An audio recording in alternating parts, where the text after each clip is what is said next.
The age-old question of how old do you have to be to work in a haunt, and basically, long story short, if you have to ask, like, you're probably too young, but I'm going to elaborate further for you. Okay, so one, it's going to depend on whether it's a volunteer haunt or a paid haunt. If it's a volunteer haunt, you may be able to get away with being younger. If it's a paid haunt, it's typically just state regulations because it's a paid job. It's a job. Like, a lot of people like forget that, like, at the end of the day, being a haunter, it's a job.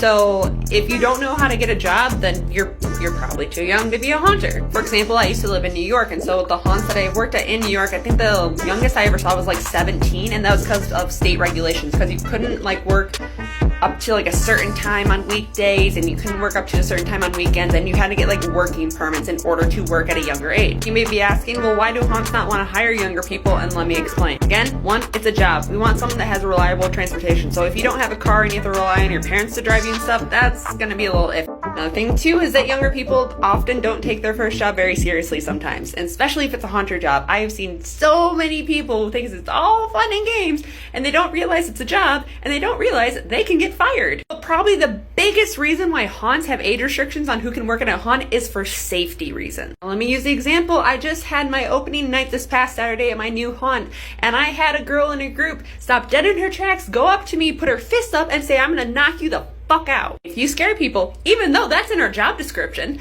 people are going to want to fight you, whether they're drunk, whether they're sober, whether they're just a fucking asshole. But you will get people that'll want to physically hurt you. You will get people that want to like verbally assault you and say really disgusting and disturbing things, and it's just things that we do not want to expose a minor to. In addition, a lot of people go hard when they're haunting, and we fucking hurt ourselves all the time. I just had opening weekend this past Saturday. Okay, I have one big bruise on my knee. I have another couple bruises on my knees. I have one on my elbow. There we go. Elbow, you can't really see it. My wrist is fucked up. Painkillers are my best friend these days. No, TikTok, I do not abuse painkillers. Please do not take this down. So in conclusion, it depends on the haunt. It depends on your state regulations. If you don't know how to get a job, if you have to ask, if you don't know how to contact a haunt and ask them how old you have to be, you're probably too young.